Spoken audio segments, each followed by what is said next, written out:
한 주간 평안하셨습니까? 한 주간 잘 지내는 것도 참 하나님의 얼마나 크신 은혜인지 이번 한 주간 지구상에 많은 지진들이 있었던 것을 우리가 뉴스를 통해서만 들었습니다. 처음에는 5,000명, 10,000명 사망자 수를 그렇게 얘기하더니 이제는 20,000명, 30,000명 아니면 50,000명까지도 간다고 그런 얘기를 들었을 때 50,000명이면 한 도시가 통째로 이제 없어지는 거와 마찬가지죠. 그래서 참 너무나 참 우리 생명이 안녕하다는 말을 이렇게 주고받는 것이 예사로운 말이 아니라는 사실을 다시 한번 생각하게 됩니다. 이 시간에 우리 이선생님도 기침이 너무 심해가지고 지금 이 자리에 함께하지 못하고 있습니다. 그래서 예배 중에 기도하시고 위에서 기도하시는 마음으로 함께 참여하시면 좋겠습니다. 주님께서 주신 은혜가 여러분 가운데 넘쳐서 오늘 예배 가운데 말씀 가운데 하나님의 임재하심이 여러분 가운데 있을 수 있도록 여러분 기도하는 마음으로 예배 참여하시기 바랍니다.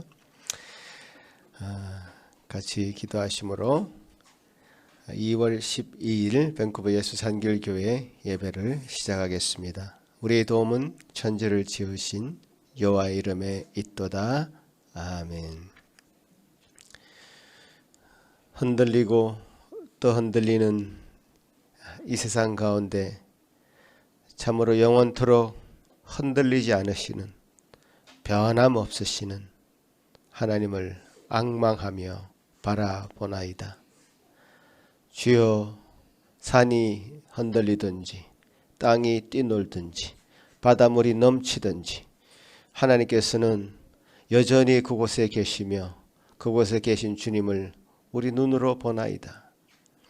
주님께서 주시는 은혜가 주님 이 여기에 예배에 참여한 모든 성도들 위해 또 몸이 아파서 함께하지 못하는 우리 지체들 위해 주님께서 함께하여 주시고 하나님의 임재하심의 은혜가 하나님 함께 동행해 주시는 그 은혜가 넘쳐나도록 도와주시옵소서.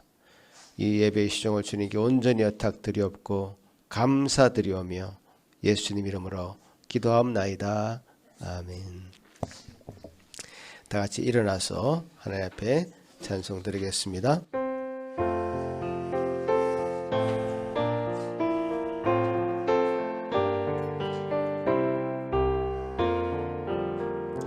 그 참혹한 십자가에 주 달려 흘린 피 샘물같이 늘 흘러서 죄 씻어주시네.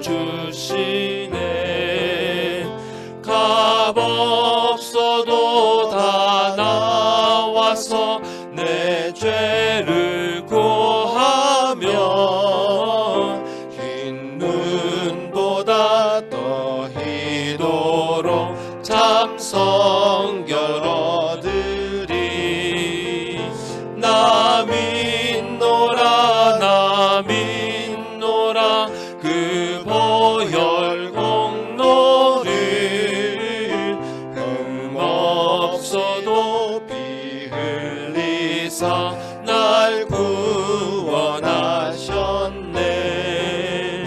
저 흉악한 한강도는 제 죄를 깨달아 죄 없으신 주 예수를 구주로 믿었네.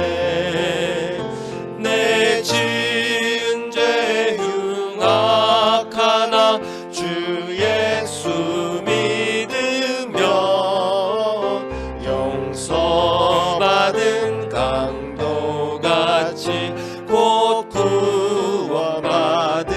온 백성의 죄 온 백성의 죄 사신 하나님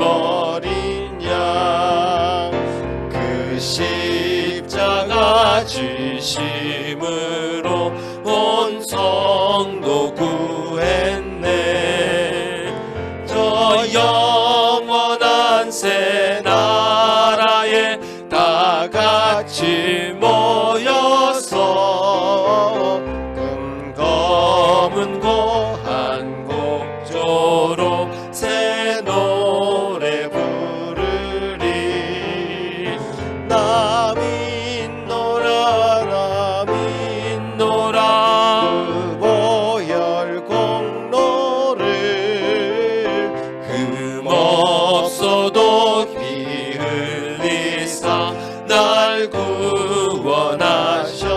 남인노라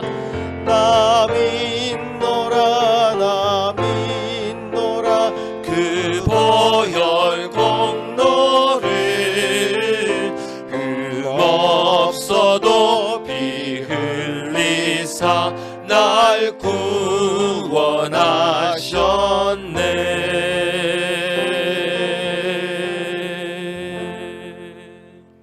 다 같이 앉으셔서 우리 주님께 우리의 마음 다 같이 고백하시겠습니다.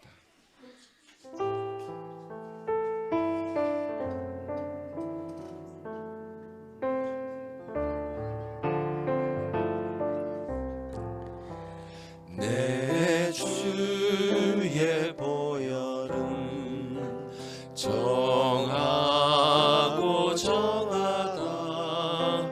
내 죄를 정케 하신 주 나로라 하신다.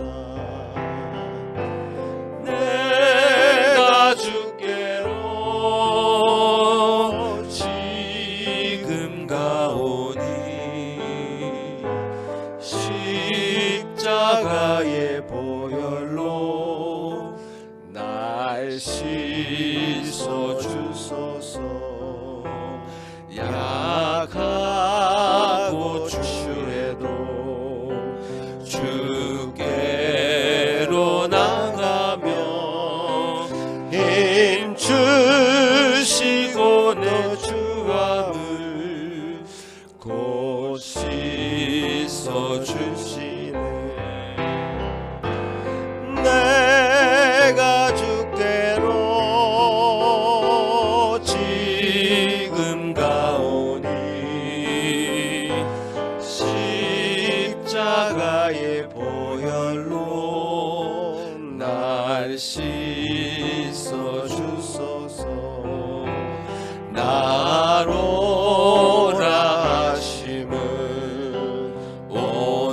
온전한 믿음과 또 사랑함과 평안함 다 주려 함이라. 내가 주께로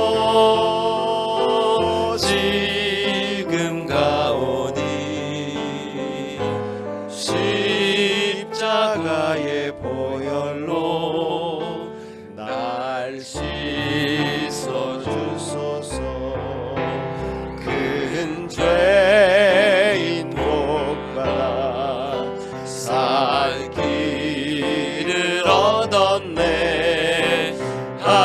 한없이 넓고 큰 은혜 베풀어 주소서. 그 피가 내 안속에 그 피가 맘속에 큰 증거 됩니다. 내 기도 소리 들으사 다 허락하소서. 내가 주께로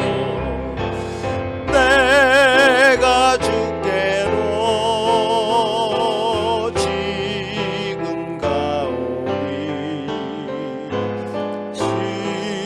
십자가의 보혈로 날 씻어 주소서. 내가 주께로 지금 가오니 내가 주께로 지금 가오니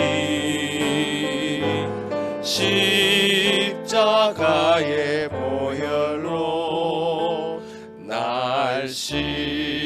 주 십자가의 보혈로 십자가의 보혈로 날 씻어 주소서.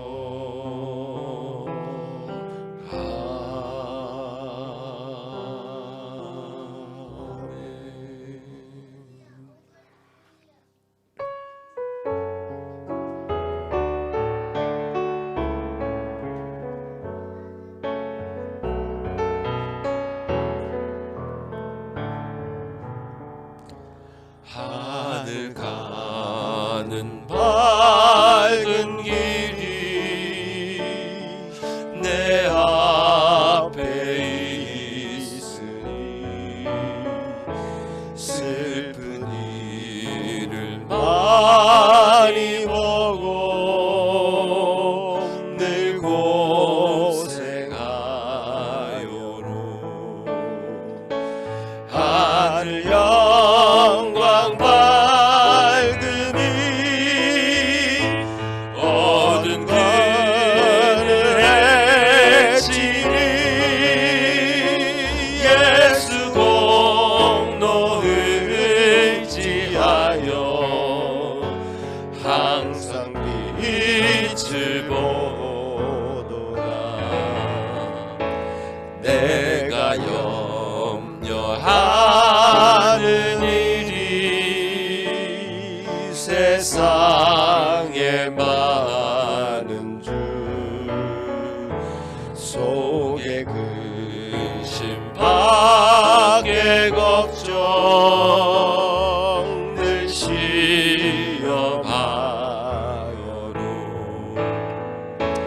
예수 몸에 로운 피 모든 것을 이기니 예수 공로 의지하여 항상 이기리로다. 내가 천성 바라보고 내가 천성 바라보고 가까이 왔으니 아버지의 영광 집에 나 쉬고 싶도다. 나는 부족하여도 영접하실 것이니 영광 나라 계신 임금 우리 구주 예수라. 나는 부족하여도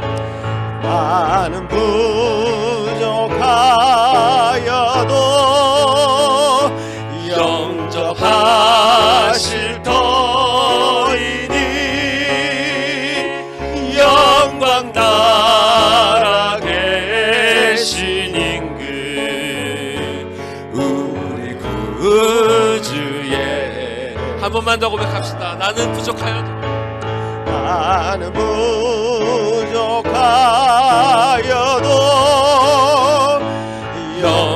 영접하실 터이니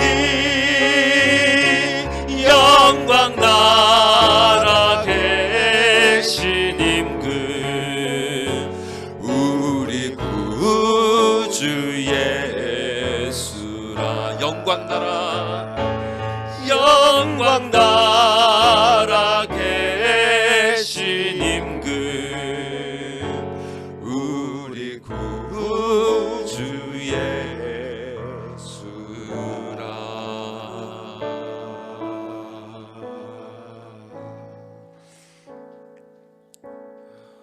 우리에게 벌레만도 못한 우리에게 이토록 귀한 믿음 주셔서 우리로 하여금 주님의 날아가는 이 고귀한 소망 품게 하심 감사합니다. 주님, 그런 소망 주님께서 우리에게 주셨음에도 불구하고 주님 앞에서 우리가 너무나 부끄러운 삶을 살았사오니 주님 이 시간 우리의 모든 죄를 참회합니다. 주님 우리를 받아주시고 다시금 주님 나라에 들어가게 합당하도록 말씀으로 정결케 하여 주시옵소서. 다 같이 기도하시겠습니다. 아버지 하나님 감사합니다. 이 시간에 저희를 불러 모아주시니 감사드립니다.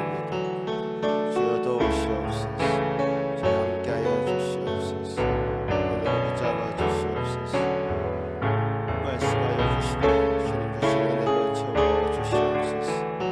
주여 주여 우리의 낮아짐을, 우리의 비참함을, 우리의 약함을, 우리의 부족함을, 우리 할 수 없음을, 우리가 참 그 모든 것을 알고 주님 앞에 온전히 굴복하는 시간 될 수 있도록 도와주시옵소서.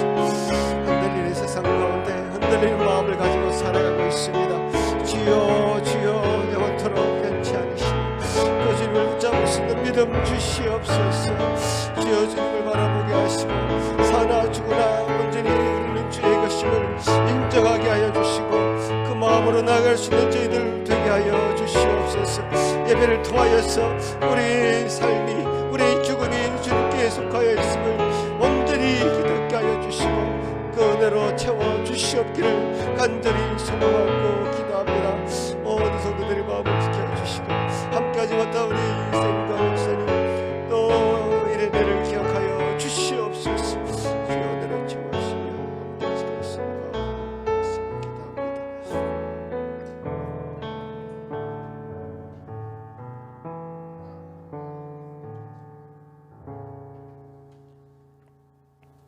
하늘에 계신 우리 아버지여, 이름이 거룩히 여김을 받으시오며 나라가 임하옵시며 뜻이 하늘에서 이루어진 것 같이 땅에서도 이루어지이다.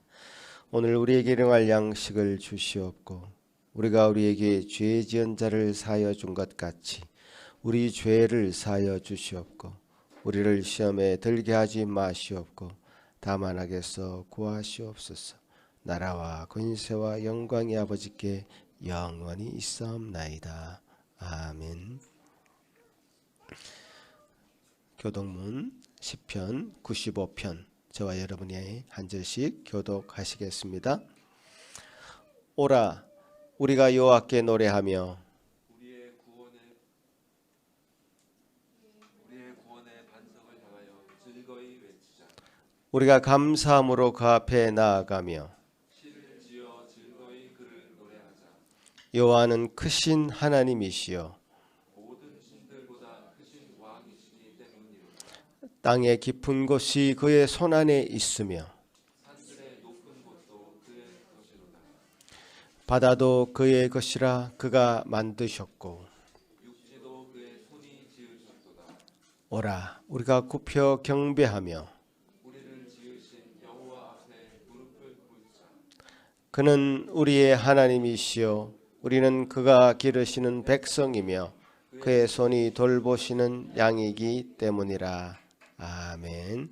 이 시간 예배를 위해서 김영희 사모 기도할 때에 다 같이 기도하시겠습니다. 기도하시겠습니다. 우리의 예배를 기뻐 받으시는 하나님 아버지, 일터와 학업과 가정에서의 한 주간의 삶을 하나님께 올려드립니다.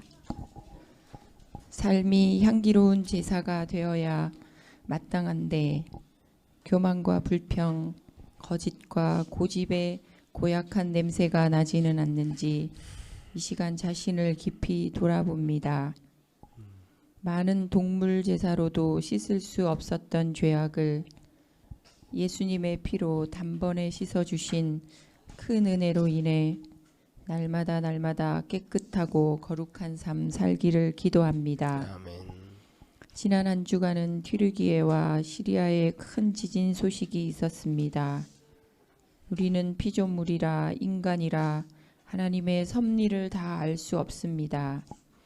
전능하신 하나님께서 사랑하는 가족들과 삶의 터전을 잃은 수많은 사람들에게 용기와 새 힘을 주시고 오히려 이번 참사로 세상에 전쟁이 그치게 하시며 흔들리는 이 땅이 아니라 흔들리지 않는 영원한 천국에 영혼의 닻을 내리는 자들이 많아지기를 소망합니다. 아멘.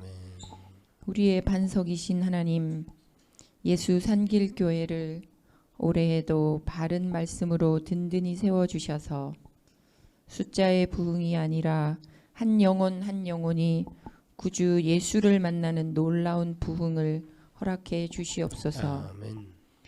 매주일마다 보이는 곳에서 보이지 않는 곳에서 교회를 위해 수고하는 자들을 강건케 하시며 온 성도의 기도와 헌신으로 하나님의 나라가 이 땅 가운데 더욱 확장되기를 간구합니다. 아멘.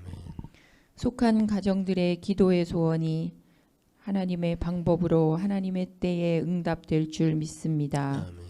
특별히 학업 중인 자녀들과 청소년들의 마음에 사람이 떡으로만 살지 않고 주의 말씀으로 산다는 귀한 믿음을 선물로 주시길 기도합니다. 아멘. 이제 겸손한 마음으로 감사한 마음으로 예배드립니다. 한 주간을 넉넉히 살아가며 또 평생의 지표가 될 분명한 말씀을 모두에게 주시옵소서. 우리로 생명을 얻게 하고 더 풍성히 얻게 하시는 예수님의 이름으로 감사하며 기도드립니다. 아멘.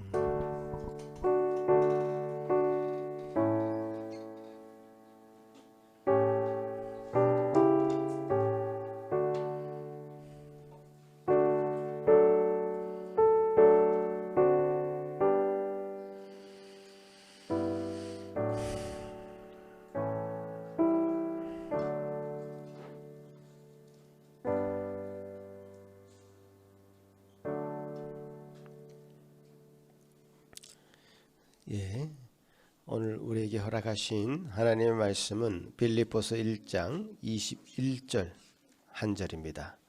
여러분 다 같이 한 목소리로 빌립보서 1장 21절 말씀 같이 읽겠습니다.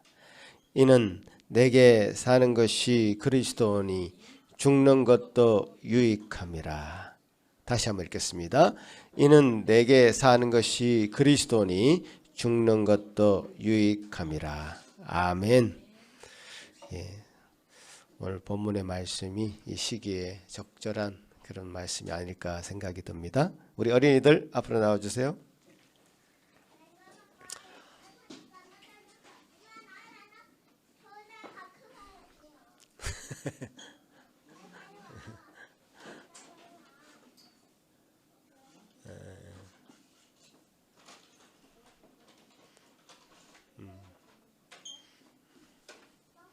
아이고, 우리 조한이 오늘 새로운 아이템을 하나씩 들고 왔습니다. 보니까 고양이. 같이 한번 기도하겠습니다. 아버지 하나님, 우리 아이들 참으로 그 마음 가운데 하나님을 일찍이 심어주시고 하나님을 생각하게 하시고 하나님 마음을 가지고 이 땅에 살아가게 하신 하나님 은혜 감사합니다. 천국은 이와 같은 어린 아이들의 것이라고 말씀하신 바, 이 아이들 하나님을 철저히 의지하며 참 그 부모를 손을 기다리고 그 부모의 보호를 바라보았던 그 마음이 하나님께 온전히 의지할 수 있는 그 마음이 될 수 있도록 도와주시옵소서. 우리 부모들, 우리 모든 산길 가족들도 이 어린아이들 한 마음으로 양육하고 잘 길러서 주님께서 주시는 이 땅이 이 어린아이들을 통해서 더 빛나게 밝게 비추이는 이 세상 될 수 있도록 도와주시옵소서. 감사합니다. 우리에게 주신 귀한 아이들 또 말씀 잘 배우게 하시고 주님께서 주신 은혜로 가득 찬 이 날 되도록 도와주시옵소서. 예수님 이름으로 기도합나이다. 아멘.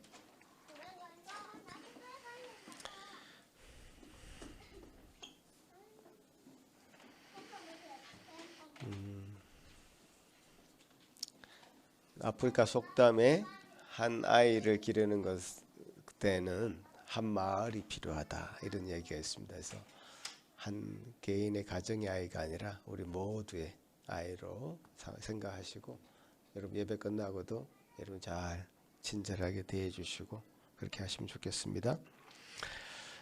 오늘 우리 전사님 통해서 죽는 것도 유익함이라는 말씀 듣겠습니다.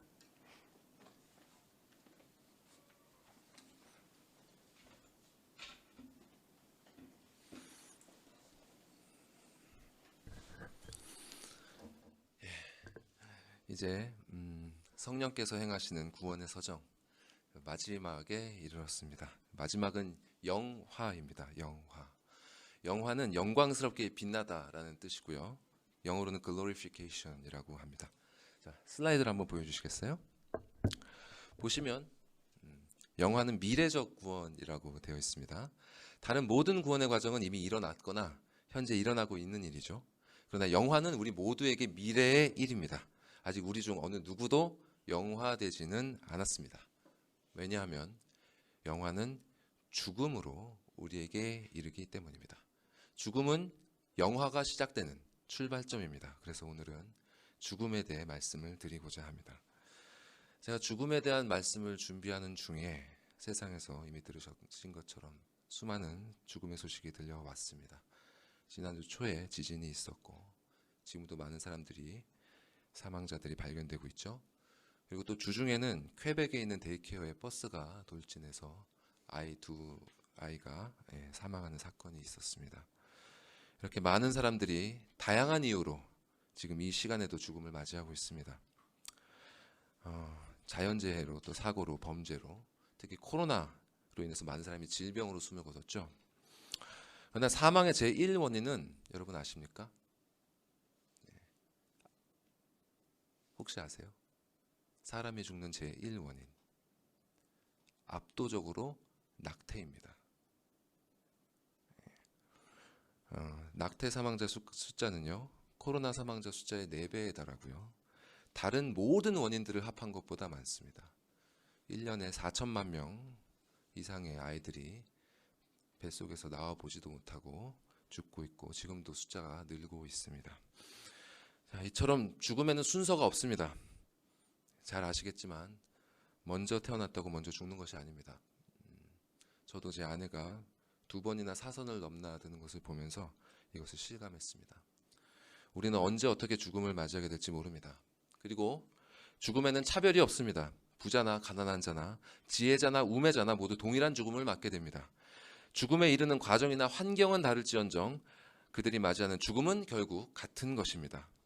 산소를 기반으로 하는 신진대사가 멈추고 자기 분해가 발생하면서 부패가 시작되는 것입니다. 이렇게 모든 사람은 죽는다는 이 진리는 아마 종교나 사상과 문화를 불문하고 가장 많은 사람들이 인정하고 동의하는 명제일 것입니다. 그래서 사람들은 죽음을 당연한 것으로 자연스러운 것으로 받아들이려고 노력합니다. 그러나 그게 그리 쉽진 않죠. 하버드 보건대학 교수인 의사 아툴 가완디가 쓴 어떻게 죽을 것인가 라는 책을 보면 다가오는 죽음을 맞이하는 사람들의 다양한 사례가 담겨 있습니다. 어떤 이들은 죽음이 올 것을 생각지도 못하고 있다가 갑작스럽게 죽기도 하고 또 어떤 이들은 끝까지 살고자 하는 갈망을 놓지 못하고 계속 치료에 매달리다가 가족들과 마지막 인사도 하지 못하고 세상을 떠납니다. 죽음을 둘러싸고 많은 사람들이 심지어 의사조차도 그 죽음을 인정하길 어려워합니다. 그 책의 마지막에 가완디 박사는 용기라는 말을 키워드로 제시하면서 이렇게 서술합니다. 들어보십시오. 용기란 무얼 두려워하고 무얼 희망할 수 있는지에 대한 지식을 직면할 수 있는 힘이다. 나이 들어 병드는 과정에서는 적어도 2가지 용기가 필요하다. 하나는 삶의 끝이 있다는 현실을 받아들일 수 있는 용기다. 그런 용기를 갖는 것만도 어려운 일이다. 그런데 이보다 훨씬 더 어려운 용기가 있다. 바로 우리가 찾아낸 진실을 토대로 행동을 취할 수 있는 용기다. 이렇게 의학이 찾아낸 진실을 토대로 용기 있게 취해야 할 행동이란 과연 무엇일까? 그것은 바로 내려놓음입니다. 가완디 박사가 말하는 내려놓음이라는 것은 이것입니다. 다음 슬라이드를 보여주시죠. 제가 읽어드릴게요. 이렇게 말했습니다. 내려놓음이라는 것은 죽음이 적이라고 한다면 그 적은 우리보다 강력한 힘을 갖고 있다. 결국은 죽음이 이기게 되어 있다. 이길 수 없는 전쟁이라면 우리는 아군이 전멸할 때까지 싸우는 장군을 원치 않는다. 점령할 수 있는 영토를 위해서는 싸우고 그럴 수 없을 때는 항복할 줄 아는 그런 장군이 필요하다. 결국 내려놓음이란 빈손으로 왔다가 빈손으로 간다는 것을 받아들이는 것입니다. 나라는 존재는 결국 우주를 떠도는 먼지에 불과하다는 사실을 인정하고 체념하는 것입니다. 여기에 뭐 자유니 안식이니 해방이니 해탈이니 하며 온갖 미사여구를 다 갖다 붙이지만 이는 결국 죽음 앞에 패배를 인정하는 것입니다. 이것이 거듭나지 못한 이들이 가질 수 있는 죽음에 대한 가장 지혜로운 개념입니다. 그러나 성령으로 거듭나 구원의 길을 걷는 자에게 죽음은 이와 같지 않습니다. 그리스도인에게 죽음은 패배의 순간이 아니라 오히려 승리의 순간입니다. 이는 광신자들이 죽음의 두려움을 잊기 위해서 정신 승리하는 것이 아닙니다. 실제로 그리스도인들의 승리하는 죽음은요, 인류의 역사를 바꿔놨습니다. 예수께서 죽으신 후에 핍박받던 기독교가 로마 제국 전역에 퍼진 것은 이것 외에는 달리 설명할 길이 없습니다.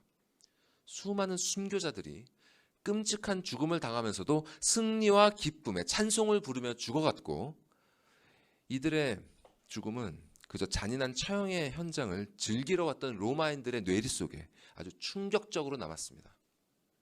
그래서 세속 역사가들도 이를 부인할 수 없는 사실로 기록한 것입니다. 그리고 이후에도 참된 그리스도인들은 이렇게 승리하는 죽음을 계속 이어왔습니다. 미국에서 청교도 신학의 권위자로 꼽히는 조엘 비키 목사님은 죽음을 대하는 청교도들의 태도에 대해서 이렇게 진술했습니다. 들어보십시오. 청교도들은 자신들이 죽는 날을 그들이 결혼하는 날보다 더 낮게 여긴다. 이들은 어떻게 죽음을 이렇게 대할 수 있었을까요? 도대체 성경에서 죽음을 어떻게 말씀하고 있길래 그리스도인들은 승리의 기쁨 가운데 죽음의 순간을 맞이할 수 있었을까요? 자, 그럼 성경이 가르치는 죽음에 대해 살펴보도록 하겠습니다. 자, 다음 슬라이드를 보여주시죠. 성경은 이렇게 세 가지 죽음을 말합니다. 자, 앞을 보십시오. 먼저는 육신의 죽음입니다. 성경은 우리가 이미 살펴본 것처럼 모든 사람은 죽고 죽음에는 차별이 없고 또 죽음은 빈손으로 와서 빈손으로 가는 것이라고 진술합니다. 그런데 성경은 여기에 더해서 죽음의 순간 우리의 육신과 영혼이 분리된다고 가르칩니다.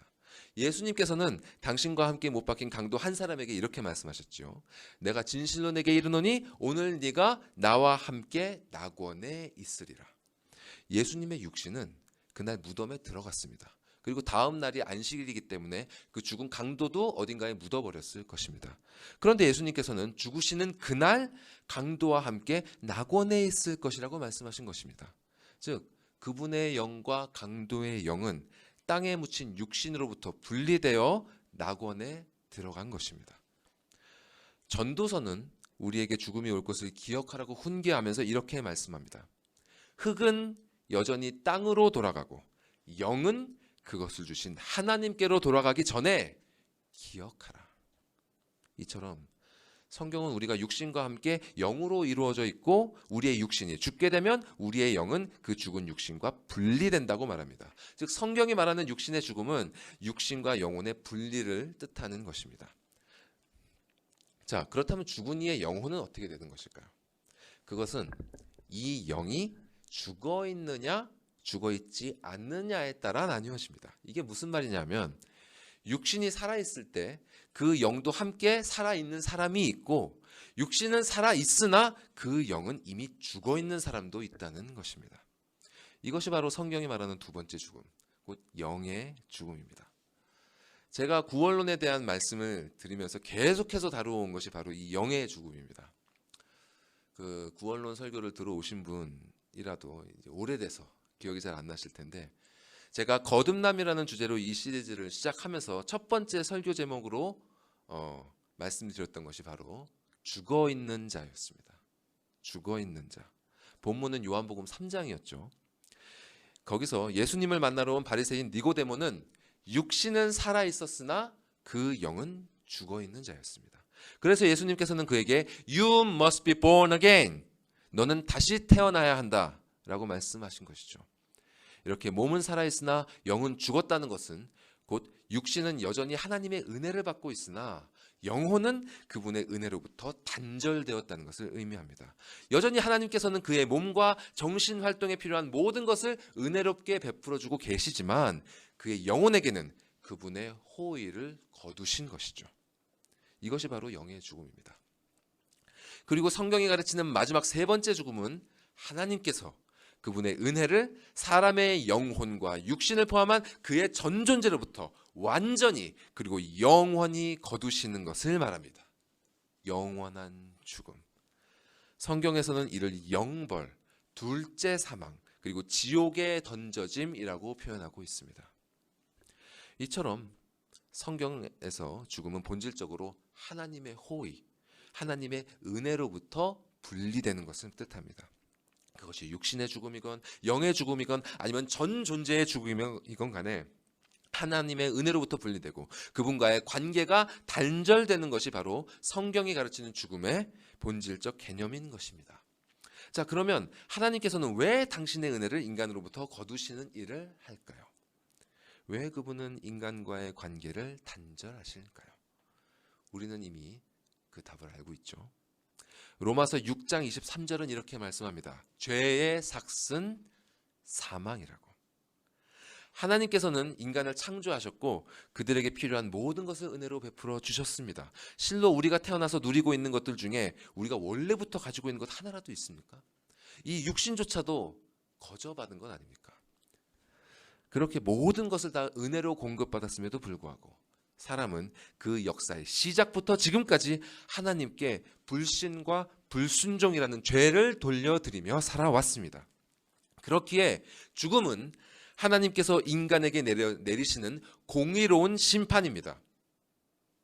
하나님께서 창조하신 그 거룩하신 하나님의 세상을 죄로 물들이는 더러운 인간들은 소멸되는 것이 마땅합니다. 상대적으로 그 죄가 더하고 덜하고는 거룩하신 하나님 앞에 아무런 의미도 없습니다. 하나님의 나라가 그분의 뜻대로 거룩하고 정의롭게 서기 위해서는 작은 죄의 씨앗도 용납될 수 없는 것입니다. 이 말이 너무 가혹하게 들리신다면 그런 분은 성경을 다시 읽으셔야 합니다. 그리고 인류의 역사를 다시 들여다보셔야 합니다. 최초의 사람, 그 한 사람이 저지른 그 한 번의 죄로 말미암아 인류의 역사가 어떻게 변해왔는지를 깨닫는다면 사람에게 죽음의 심판을 내리시는 하나님께 우리는 이런 반구도 할 수 없는 것입니다. 이것이 진실로 최후의 심판대에서 여기는 우리 모두를 포함해서 모든 인류가 맞닥뜨려야 했었던 진실이었습니다. 그런데 하나님께서는 너무 감사하게도 또 다른 한 사람을 우리에게 허락하심으로 이 절망적인 결말을 피할 길을 내어주셨죠. 로마서 말씀 보여주십시오. 이 말씀 기억나십니까? 다 같이 한번 읽어볼까요? 시작. 한 사람이 순종하지 아니함으로 많은 사람이 죄인 된 것 같이 한 사람이 순종하심으로 많은 사람이 의인이 되리라. 그 한 사람 예수 그리스도께서 오셔서 우리가 하나님께 돌려드렸어야 할 모든 순종을 해가시고 또 우리가 치료했어야 할 모든 죄값을 친히 치루심으로 우리로 하여금 하나님으로부터 의롭다 칭함을 얻게 하셨습니다. 우리가 치료했어야 할 죄값이 무엇이죠? 바로 사망이죠. 영의 죽음, 육신의 죽음, 그리고 하나님과의 완전한 단절. 이 모든 죽음을 예수께서는 몸소 치루셨습니다. 우리 모두가 알다시피 그분은 십자가에서 죽으셨죠.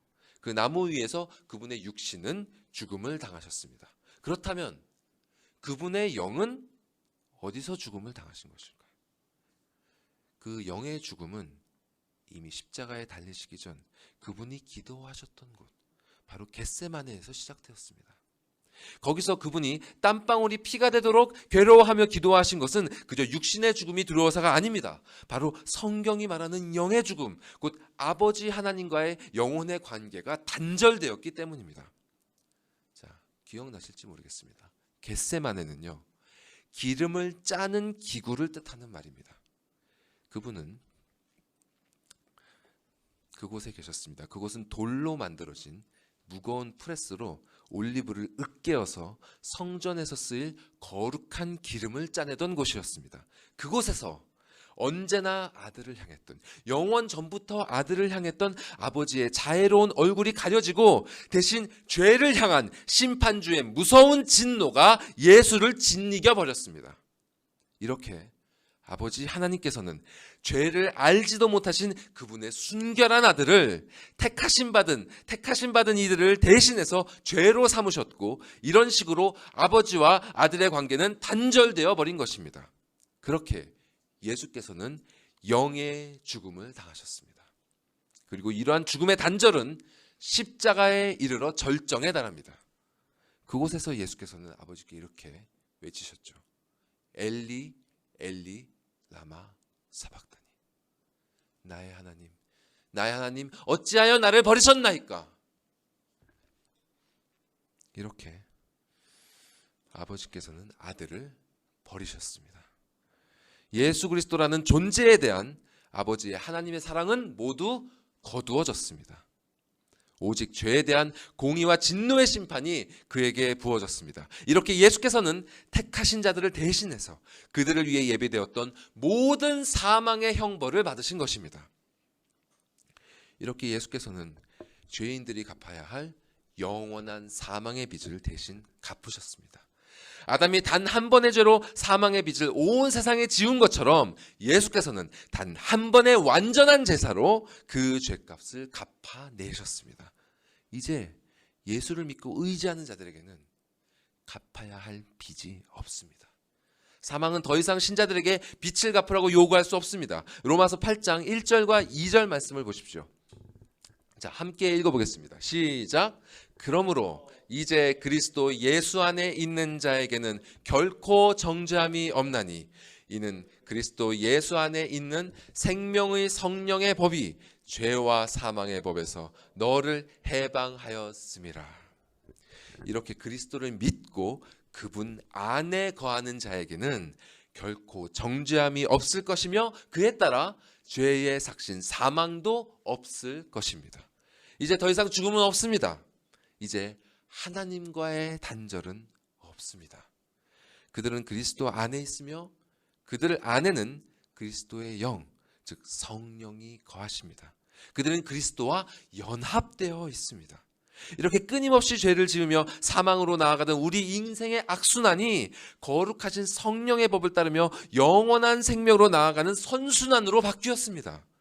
물론 이 삶의 사이클이 뒤로 밀릴 때도 있지만 우리 안에 계신 성령께서는 이내 뒤로 밀린 것 그 이상으로 우리를 앞으로 나아가도록 인도하십니다. 예수 그리스도의 구원의 닻이 우리에게 단단히 걸려있고 아버지 하나님의 거역할 수 없는 섭리가 우리를 그분께 당기고 있습니다. 이렇게 우리는 성화되며 견인되며 마침내 확신 가운데서 영화에 이르게 될 것입니다. 자, 그런데 이 시점에서 이런 의문이 드실 수 있습니다. 그렇다면 예수를 믿는 자들은 왜 여전히 육신의 죽음을 경험해야 하는가? 예수를 통해 사망의 권세에서 해방되었다면 그들에게는 이제 육신의 죽음도 없어져야 되는 것 아닌가? 이에 대한 성경의 답을 요약하면 이렇습니다. 신자의 죽음은 이제 더 이상 형벌이 아니다. 신자의 죽음은 더 이상 형벌이 아닙니다. 왜냐하면 하나님께서 그들의 죽음을 형벌로 여기지 않으시기 때문입니다. 시편 116편 15절은 이렇게 말씀합니다. 그의 경건한 자들의 죽음은 여호와께서 보시기에 귀중한 것이로다. 하나님께서는 신자들의 죽음을 귀중하게 여기십니다. 이 말은 그들의 죽음으로 말미암아 이전에 없던 가치가 생겼다는 뜻입니다. 신자의 죽음은 하나님께서 보시기에 귀중한 가치가 있습니다. 왜냐하면 그들과 연합한 예수 그리스도로 말미암아 신자들의 삶의 의미가 완전히 바뀌었기 때문입니다. 삶의 의미가 바뀌면 죽음의 의미도 바뀝니다. 이것이 바로 초대교회 그리스도인들이 승리의 죽음을 죽을 수 있었던 비밀입니다. 성경에서 이 비밀을 가장 압축적이면서도 가장 명확하게 드러내고 있는 것이 바로 오늘 본문의 말씀입니다. 우리 본문 말씀 보여주십시오. 다시 한번 다 같이 읽어보겠습니다. 시작. 나에게 사는 것은 죄송합니다. 이는 내게 사는 것이 그리스도니 죽는 것도 유익함이라. 네. 자, 이것이 무슨 뜻일까요? 나에게 사는 것이 그리스도요, 죽는 것이 유익하다는 게 도대체 무슨 말인가?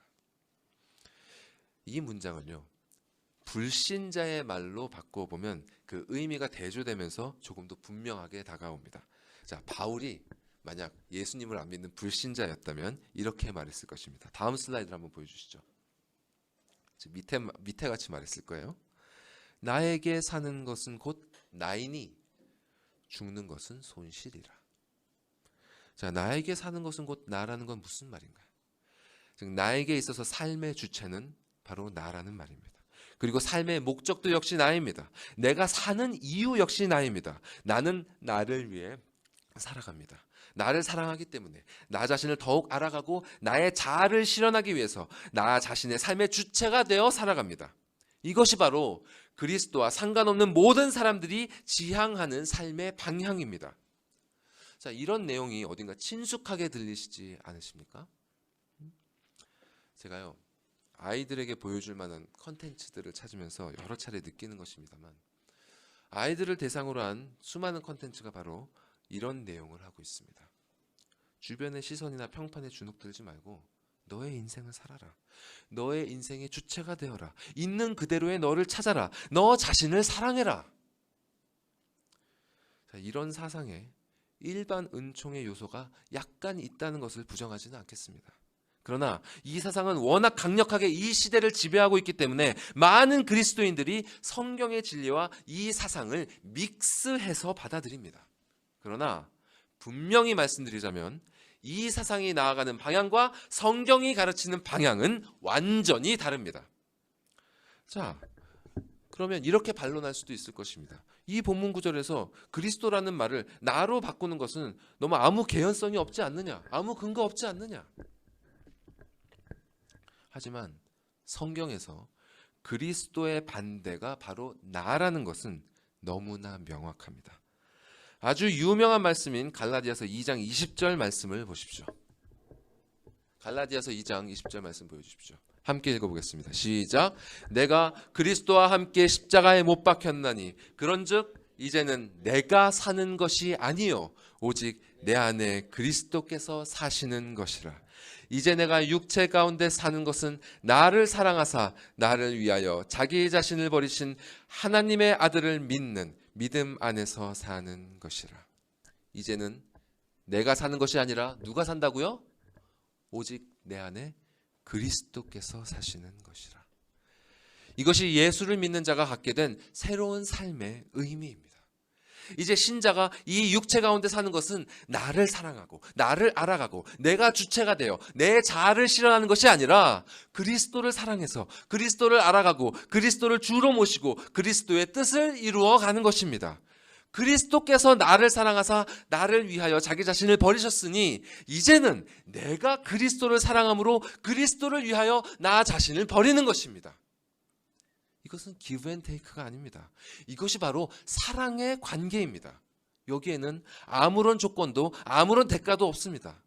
사랑은 서로를 위해 자신을 희생합니다. 나는 못 먹어도 너는 먹기를 바라고, 나는 불편해도 너는 편하기를 바라고, 나는 죽어도 너는 살기를 원하고. 하나님께서 이렇게 먼저 우리를 사랑하셨습니다. 그렇기 때문에 우리도 그 사랑을 돌려드리길 원하는 것입니다. 구원을 받기 위해서가 아니라 이미 구원을 받은 자로서, 먼저 그 사랑을 받은 자로서 감사와 사랑을 돌려드리는 것입니다. 이것이 바로 내게 사는 것이 곧 그리스도라는 말씀의 의미입니다. 이렇게 삶의 의미가 바뀌었을 때 죽음의 의미도 달라집니다. 이제 죽는 것은 손실이 아닙니다. 손해가 아닙니다. 그리스도가 없는 이의 죽음은 빈손으로 끝나지만 그리스도가 있는 이의 죽음은 빈손이 아닙니다. 그에게 죽는 것은 이제 유익입니다. 개인, 얻는 것입니다. 모든 것을 잃는 허무와 체념이 아니라 30배, 60배, 100배의 풍성한 결실을 얻는 기쁨과 감사입니다. 신자가 죽음으로 인해 얻게 되는 축복들은 너무나 풍성해서 이 시간에 다 다룰 수는 없고요. 신자의 육신이 죽은 후에 신자가 즉시 누리게 되는 축복에 대해서만 잠시 살펴보도록 하겠습니다. 웨스트민스터 대요리 문답은 이 축복에 대해서 이렇게 정리했습니다. 자, 제가 묻겠습니다. 여러분이 답해 주십시오. 제 86문, 보이지 않는 교회의 지체가 죽음 후에 즉시 누리는 그리스도와의 영광의 교통에는 어떤 점이 있습니까? 보이지 않는 교회의 지체가 죽음 후에 즉시 누리는 그리스도와의 영광의 교통에는 죽을 때 그들의 영혼이 완전히 거룩하게 되며 지극히 높은 하늘로 받아들여지고 그리고 거기서 몸의 완전한 구속을 기다리는 동안 빛과 영광 가운데서 하나님을 직접적으로 배우며 반면에 그들의 몸은 죽을 때조차도 여전히 그리스도에게 연합해 있으며 마지막 날에 그들의 몸이 그들의 영혼에 다시 결합될 때까지 마치 침상에서 쉬듯이 무덤에서 쉰다는 점이 있습니다. 보시면 죽은 후에 신자의 영혼이 누리는 유익과 몸이 누리는 유익이 있음을 알 수 있습니다. 우리의 죽은 몸도 유익을 누린다는 것이 놀랍지 않습니까? 그럼 먼저 영혼이 누리는 유익을 보겠습니다. 자, 첫 번째로 영혼이 완전히 거룩해집니다. 우리의 영혼이 죽을 때 성화, 그 거룩하게 되는 그 지난한 싸움이 끝나게 됩니다. 진리 전쟁, 마음 전쟁, 주권 전쟁이 그치고 완전한 승리를 얻게 됩니다. 다시 말해 죄와 사망의 세력으로부터 완전한 자유를 얻게 되는 것입니다. 죽게 되면 더 이상 죄와 싸우지 않아도 됩니다. 이것만 해도 너무 좋지 않습니까? 두 번째, 우리의 영혼이 지극히 높은 하늘로 받아들여집니다. 여기서 하늘이라 함은 바로 우리가 사랑하는 그리스도가 계신 곳입니다. 그분이 먼저 가셔서 우리를 위한 거처를 예비하셨습니다. 죽게 되면 비로소 우리는 예수께서 마련하신 그곳으로 갈 수 있습니다. 십자가에서 예수님이 강도에게 약속하신 그 낙원이 바로 이곳입니다. 거지 나사로가 죽어 아브라함 품에 안겨 있는 곳이 바로 이곳입니다. 그곳에서 우리는 사랑하는 그분과 함께 먼저 죽은 형제 자매들과 사랑의 교제를 나눌 수 있습니다. 세상에 이것보다 더 좋은 것이 무엇이 있겠습니까? 그리고 세 번째로 신자가 죽으면 빛과 영광 가운데 하나님을 직접적으로 보게 될 것입니다. 이는 실로 이 땅에서는 우리가 헤아릴 수 없는 은혜요 영광입니다. 우리가 지금 보는 하나님의 영광은요, 마치 옛날 청동 거울을 보는 것처럼 희미할 뿐이지만 그때는 얼굴과 얼굴을 직접 대하여 보는 것처럼 분명하게 그 영광을 목격할 것입니다. 그리고 그 놀라운 영광을 바라보는 모든 영혼에게서는 찬송이 터져 나오지 않을 수 없을 것입니다. 이것이 바로 죽음 이후에 즉각적으로 신자의 영혼이 누리는 축복입니다. 그리고 그 축복은 영혼의 차원에 머물지 않고 그들의 죽은 육신에게까지 미칩니다.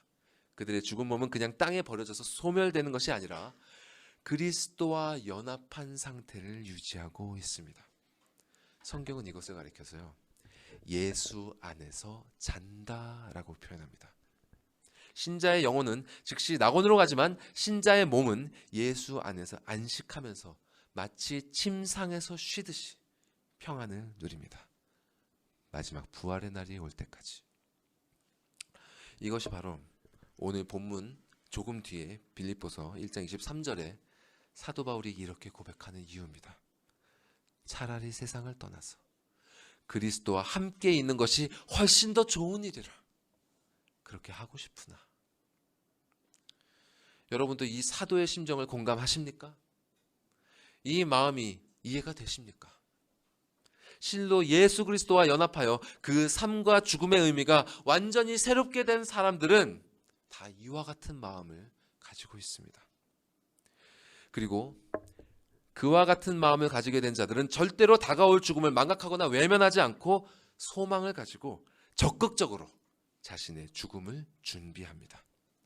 전도서는 너의 청년의 때에 너의 죽음이 오기 전에 너의 창조주를 기억하라고 충고합니다. 성경에는 실로 죽음을 준비하기 위한 지혜들로 충만합니다. 앞서 인용했던 조엘 비키 목사님은 성경이 가르치는 죽음을 준비하는 방법을 5가지로 요약하셨습니다. 이를 소개하면 다음과 같습니다. 자, 내용을 보십시오. 첫 번째, 자신의 영혼을 그리스도에게 맡기라. 우리의 소망은 그리스도와 꼭 붙어 있는 것입니다. 왜 그분과의 연합이 중요한지 이제 여러분에게 자명할 것입니다. 그분과의 연합은 우리가 살아가는 참된 이유와 목적이 되고 또 우리가 즐겁고 평안한 죽음을 기대할 수 있는 바탕이 됩니다. 두 번째, 자신을 위하여 하늘의 보물을 쌓아두라. 삶의 의미가 새로워진 사람들은 이제 더 이상 이 세상에 썩어질 것들을 위해 살지 않습니다. 예수께서 말씀하신 것처럼 그들은 하늘에서 영원한 가치를 가질 것들, 즉 성령의 열매를 맺기 위해 살아갑니다.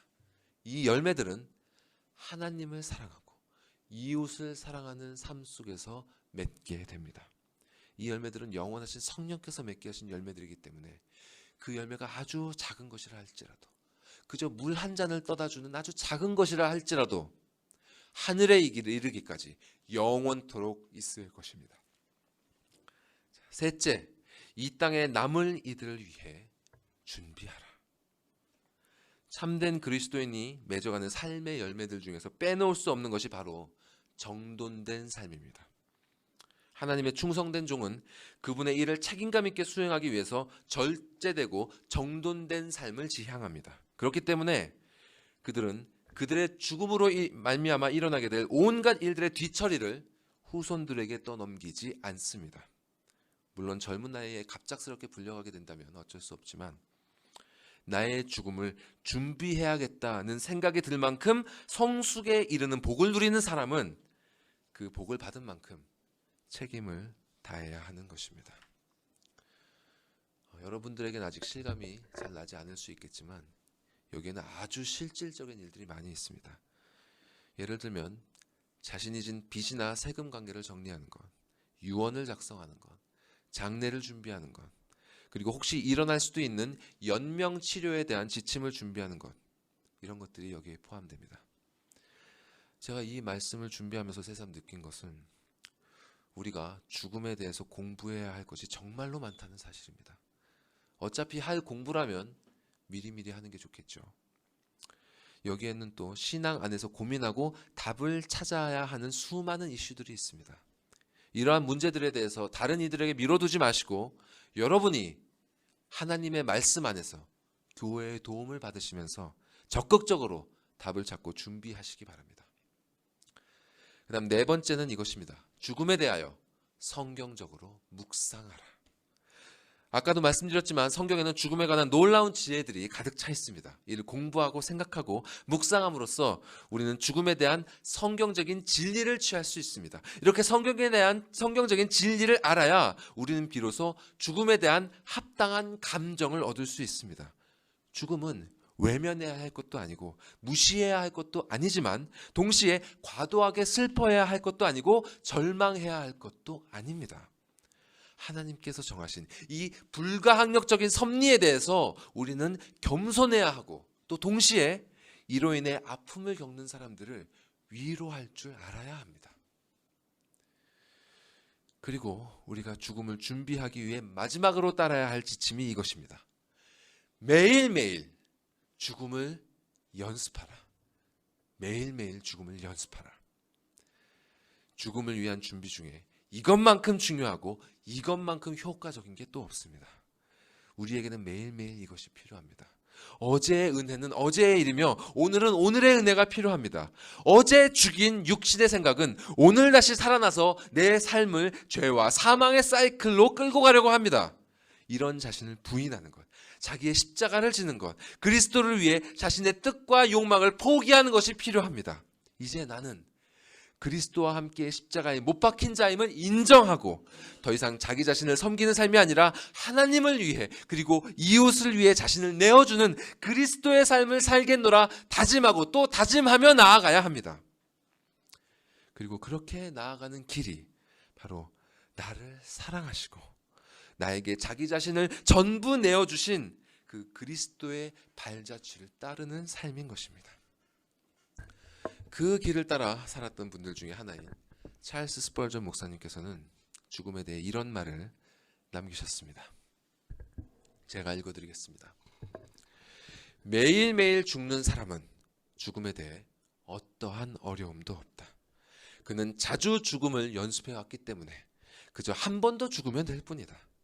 이는 마치 수많은 리허설을 통해 자신의 파트를 완벽하게 준비한 가수가 연주회에서 그저 청중들에게 한 번 더 그 역량을 쏟아내면 되는 것과 같은 것이다. 매일 아침 요단강가에 내려가는 자, 그리스도와의 친밀한 교제에 물결로 걸어 들어가는 자, 그분의 십자가에 못 박히는 자, 그리고 그분의 부활 가운데 일어나는 자에게는 행복이 있으리라. 그들이 모세처럼 죽음의 산에 올라갈 때 이전에 이미 여러 차례 죽음의 지도를 공부해온 바와 같이 그저 그들은 그 정상에서 친숙했던 것들을 바라보게 될 것이다. 여러분, 이것이 바로 이 길을 걷는 참된 그리스도인들이 죽음의 자리에 이르렀을 때 그 마음과 영혼으로 경험하게 될 실제적인 은혜입니다. 우리 각자 모두가 마지막 시간을 맞이했을 때 이와 같은 은혜를 경험하기를 간절히 소망합니다. 마지막으로 여러분께 두 가지 질문을 드리겠습니다. 첫 번째는 이것입니다. 여러분은 죽을 준비가 되어 있습니까? 참으로 오늘 밤이라도 이 생을 떠난다면 그분과 함께 낙원에 있으리라 확신하십니까? 마음속으로 대답해 보십시오. 이제 두 번째 질문 드리겠습니다. 이 질문도 사실 앞의 질문과 같은 의미입니다. 여러분은 지금 영적으로 살아 있습니까? 여러분의 영은 지금 진실로 그리스도 안에 살아 있습니까? 만일 여러분이 그리스도 안에 살아 있다면 여러분은 죽을 준비가 되어 있는 것입니다. 그러나 만일 여러분이 그리스도 안에 살아 있지 않다면 여러분은 아직 준비되지 않은 것입니다. 그런 분은 반드시 준비가 되어야 합니다. 그런 분들은 아직 죽음이 오지 않았다는 사실에 소망을 가지십시오. 아직 희망이 있습니다. 아직 기회가 있습니다. 아직 여러분을 향한 하나님의 호의는 완전히 끊어지지 않았습니다. 여러분이 택함을 받은 사람인지 아닌지에 대해 고민하지 마십시오. 그것은 여러분의 영역이 아닙니다. 하나님의 부르심은 죽은 자에게 오는 것입니다. 예수님은 죄인을 위해, 병든 자를 위해, 죽은 자를 위해 오셨습니다. 니고데모는 영이 죽은 자였고 예수님은 죽은 니고데모를 부르셨습니다. 십자가 위의 강도는 죽은 자였으나 예수님의 부르심을 듣고 그 영이 살아났습니다. 그 부르심을 듣고 믿음으로 응답하는 자는 누구나 그 영혼이 살아날 것입니다. 그 예수님의 본을 따라 저도 이 자리에서 여러분을 부르겠습니다. 만일 이 자리에 아직 영으로 죽어있는 분들이 계시다면 그런 분은 반드시 거듭나야 합니다. 여러분의 영혼으로 예수 그리스도를 붙잡으십시오. 죄악의 길에서 돌이켜 그분께로 달려가십시오. 그분의 십자가로 말미암아 여러분을 누르고 있는 사망의 권세가 깨어지리라는 그 약속을 믿으십시오. 다른 곳에서 인생을 낭비하지 마시고 그분께로 와서 죽음을 준비하십시오. 죽음을 준비한다고 의사나 다른 권위자들에게 의지하지 마십시오. 그들은 죽음에 대해서 아무것도 모릅니다. 진실로 죽음을 아시는 분은 죽음을 제정하신 분, 죽음을 주관하시는 바로 우리 하나님뿐입니다. 그분께 나와서 여러분의 죽음을 준비하십시오. 그것만이 죽음을 제대로 준비하는 참되고 바른 길입니다. 앞서 인용한 찰스 스펄전 목사님의 친구인 로울랜드 힐 목사님의 이야기를 한번 들어보십시오. 이 목사님은요, 한동안 목회가 잘 되지 않아서 너무나 힘든 시기를 보내고 있었습니다. 십수년간 아주 열심히 노력했는데도 사람들은 죄를 회개하고 그리스도께 나아오지 않았습니다. 그렇게 고민을 하고 있는데 하루는 돼지 농장 주인이 돼지 떼를 이끌고 도축장으로 가는 광경을 보게 되었습니다. 목사님은 그것을 가만히 보고 있다가 도축장에서 나오는 농장 주인을 향해 물어보았습니다. 이보시오, 당신은 어떻게 이 돼지들을 죽으러 가도록 이끌 수 있었소? 나는 죄인들이 그리스도를 따라서 영생으로 가도록 이끌지 못하고 있는데 말이오. 그러자 돼지 농장 주인은 이렇게 답했습니다. 이보시오, 내가 돼지들을 이끌고 걸어갈 때 뭘 하고 있었는지 알아채지 못했어? 몇 걸음 걸어갈 때마다 돼지 먹이를 조금씩 떨어뜨려 주면 이 돼지들은 알아서 나를 따라 죽으러 옵니다. 여러분, 이 세상에는 이렇게 우리에게 돼지 먹이를 던져서 죄와 사망의 구덩이로 이끌어가는 수많은 것들이 있습니다. 특히 학생 여러분, 기억하십시오. 그 돼지 사료가 계속 던져지는 곳 중에 하나가 바로 이것입니다. 이곳을 통해서 시도 때도 없이 돼지 사료가 여러분께 던져지고 있습니다. 인생은 길지 않습니다. 시간은 정말 금방 갑니다. 이 조그만 화면 안에 여러분의 소중한 젊음을 낭비하지 마시고 돼지를 사료를 먹는데 허비하지 마십시오. 그것을 붙들지 마시고요. 영생의 지혜가 담긴 이 말씀을 붙드십시오. 여기서 몇 분은요, 재작년 겨울에 제가 커넥트라는 제목으로 리트릿을 진행했던 걸 기억하실 것입니다. 커넥트, 우리는 연결되어야 살 수 있습니다. 스마트폰으로 세상과 연결되는 것이 아니라 말씀으로 그리스도와 연결되어야 우리는 살 수 있습니다. 그분과 연결되는 것만이 여러분의 마지막을 참된 기쁨과 평안함으로 인도할 수 있을 것입니다. 수많은 믿음의 선조들이 이렇게 죽음을 준비했습니다. 그들은 말씀과 성령으로 그리스도와 연합되어 매일매일 죽음을 경험했습니다. 그들은 한 번 죽었지만 실은 죽음의 베테랑들이었습니다. 그들에게 죽음은 일상이었고 동시에 애타게 기다리던 그 영광스러운 축복의 시작이었습니다. 스데반이 그랬고 사도 바울이 그랬고 초대교회 시대의 수많은 순교자들이 그랬고 종교개혁자들이 그랬고 또 청교도들이 그랬습니다. 그들이 남긴 말들을 한번 들어보십시오. 슬라이드를 차례대로 한번 보여주십시오. 종교개혁자 칼빈은 이렇게 말했습니다. 만일 어떤 이가 죽음에 대해 평안함을 가질 수 없다면 그 사람은 자신이 아직 그리스도에 대한 믿음을 충분히 갖지 못했음을 알아야 한다. 만일 죽음으로 말미암아 추방되었던 우리가 비로소 집으로 우리 하늘 아버지의 그 땅으로 돌아간다는 사실을 기억한다면 죽음을 생각할 때 어찌 평안함으로 충만하지 않을 수 있겠는가? 만일 어떤 이가 즐거움으로 자신의 죽을 날과 마지막 부활의 날을 고대하지 않는다면 우리는 그가 그리스도의 학교에서 어떠한 성장도 하지 못했다고 말할 것이다. 청교도 신학자인 리차드 씹스는 이렇게 말했습니다. 다음 슬라이드 보여주십시오. 죽음은 이제 나의 죽음이 아니라 나의 비참의 죽음이요 나의 죄들의 죽음이리라.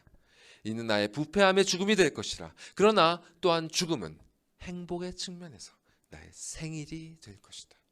죽음은 그저 우리를 장중한 궁전으로 들여보내는 엄숙한 문지기에 지나지 않는다. 죽음 가운데 나의 영혼이 이토록 사랑하는 주님께 맡겨져서 나의 남편이자 나의 왕께로 가게 되는데 내가 진정 죽음을 두려워해야 하겠는가? 이런 고백은 역사 속에 끊어지지 않습니다. 37세에 죽었던 스코틀랜드 신학자 토마스 할리버튼은 침대에 누워서 죽음을 앞두고 이렇게 말했습니다. 오소서 사랑스러운 주 예수님, 이 영혼 올무에서 풀려난 새처럼 퍼덕이는 이 영혼을 받아 주옵소서. 저는 아침을 기다리는 파수꾼처럼 당신의 구원을 기다렸나이다. 이 구원이 지체되는 것에 저는 지쳤습니다. 당신의 구원을 기다리다 의식을 잃을 지경입니다. 왜 당신의 병거는 이토록 지체되는 것입니까? 웨스트민스터 소요리 문답 작성에 참여했고 찰스 스펄전 목사님이 스승으로 삼았던 토마스 왓슨은 이렇게 말했습니다. 다음 슬라이드 보여주십시오. 죽음은 우리의 모든 슬픔의 장례식이다. 그리고 그와 동시대를 살았던 토마스 브룩스는 이렇게 말했습니다. A believer's last day is his best day. 믿는 자의 마지막 날은 그의 최고의 날이다. 그래서 참된 그리스도인에게 죽음의 시간은 두려움과 체념과 허무가 아니라 기쁨과 환희와 승리의 시간입니다. 단 한 가지, 여기서 조심해야 할 것은 죽음 이후에 대한 기대가 너무나 과도해져서 하나님께서 부르신 지금 현실을 살지 못해서는 안 된다는 것입니다. 그래서 사도 바울은 내가 그리스도께로 가고 싶지만 육신으로 남아있는 것이 교회를 위해 더 유익하다고 하신 것입니다. 조지 휘필드 목사님도 이런 기도를 남기셨습니다. 주님, 저를 죽음 이후에 대한 죄악되고 너무나 지나친 갈망으로부터 지켜 주옵소서. 저는 조급하지 않기를 소원합니다. 저는 저의 복된 변화가 오기까지 잠잠히 기다리기를 소망합니다. 여러분, 이것이 죽음을 기다리는 우리의 자세가 되어야 할 것입니다.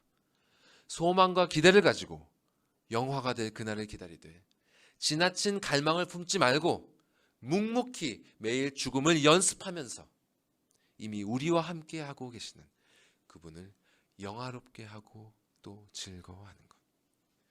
이것이 바로 우리가 남은 삶 속에 취해야 할 우리의 모습인 것입니다. 그리고 이러한 삶 끝에 마침내 영화에 이르는 그 날을 맞았을 때 사도 바울처럼 우리 모두 이러한 고백을 하게 되기를 소망합니다.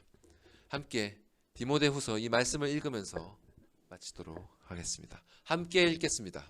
시작. 나는 선한 싸움을 싸우고 나의 달려갈 길을 마치고 믿음을 지켰으니 이제 후로는 나를 위하여 의의 면류관이 예비되었으므로 주 곧 의로우신 재판장의 그날에 내게 주실 것이며 내게만 아니라 주의 나타나심을 사모하는 모든 자에게 도니라. 아멘. 기도하시겠습니다.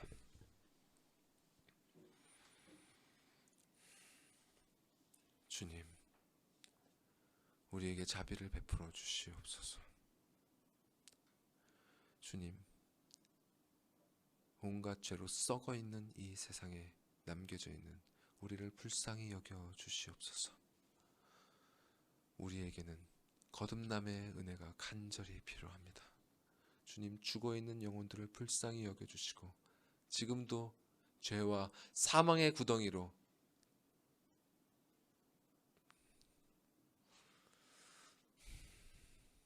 한 걸음 한 걸음 나아가고 있는 이 영혼들을 불쌍히 여겨 주시옵소서. 주님, 그들에게 빛을 비추어 주시고 그들의 참된 모습을 보게 하여 주시고 탕자가 그 자신의 모습을 보고 돌이켜 아버지께로 돌아왔던 것처럼 그렇게 아버지께로 돌아갈 수 있도록 주님 은혜를 베풀어 주시옵소서. 아직 주께서 주의 모든 호의를 이들에게서 거두시지 않으신 줄 아옵나이다. 거듭난 자들은 이들을 위한 기도를 멈추는 죄를 범하지 않게 하시고 그들 또한 주님의 은혜에 있다는 것에 자만하지 않게 하시고 또 매일매일 죽음을 연습하면서 우리의 그 믿음의 선조들처럼 그렇게 평안함 속에 소망함 속에 기쁨 속에 승리함으로 죽음을 맞이할 수 있도록 주님 그렇게 우리를 인도하여 주시옵소서. 주님의 크신 자비하심을 간절히 소망하오며 이 모든 말씀 우리 구주 예수 그리스도의 이름으로 기도드리옵나이다. 아멘.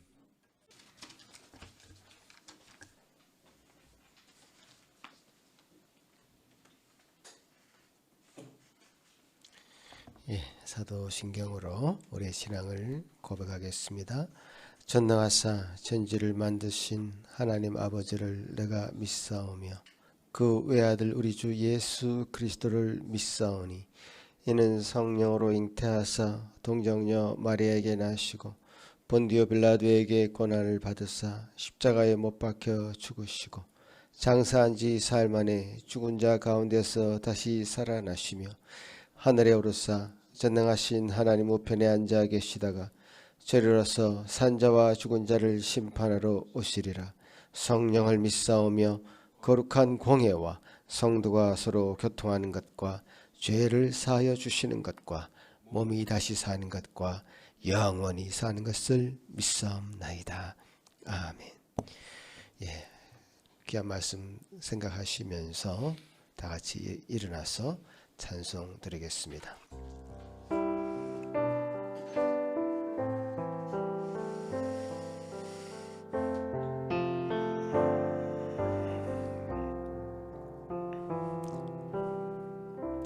내 안에 사느니 예수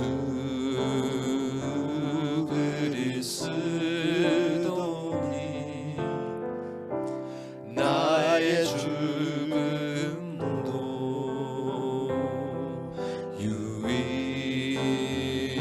유익함이 나의 왕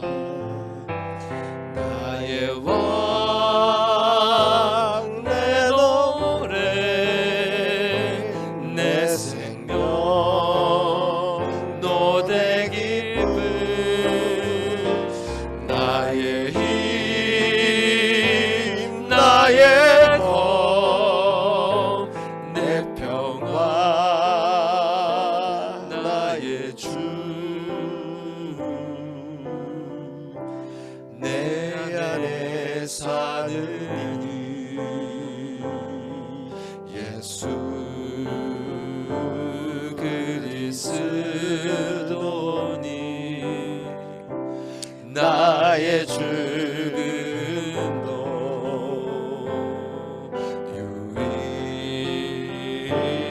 유익함이라 나의 왕 나의 왕 내 노래 내 생명 노내 기쁨 나의 힘 나의 검 예표와 나의 주 내 안에 사느니 예수 그리스도니 나의 죽음도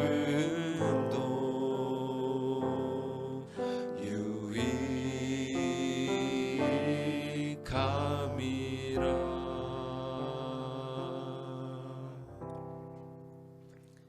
우리 안에 살아계신 하나님 아버지, 우리 육신의 죽음을 어찌 우리가 두려워하겠습니까?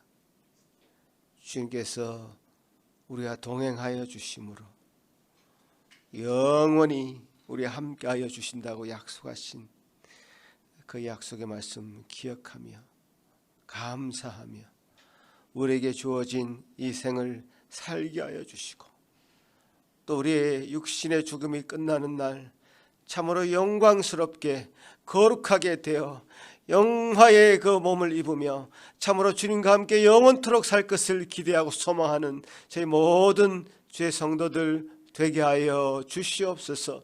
오늘 말씀을 통해서 우리에게 주신 그 귀한 확신 다시 한번 새길 수 있는 저희들 다 되게 하여 주옵소서. 주님, 아직 그 놀라운 은혜에 놀라운 하나님의 은총에 함께하지 못한 자들이 있다면 이 자리에 그 마음을 내려놓고 마음의 문을 활짝 열고 주님 온전히 영접함으로 주님 앞에 온전히 나와서 참으로 주님이 주시는 놀라운 이 복락을 누리는 제 심령들 되게 하여 주시옵소서.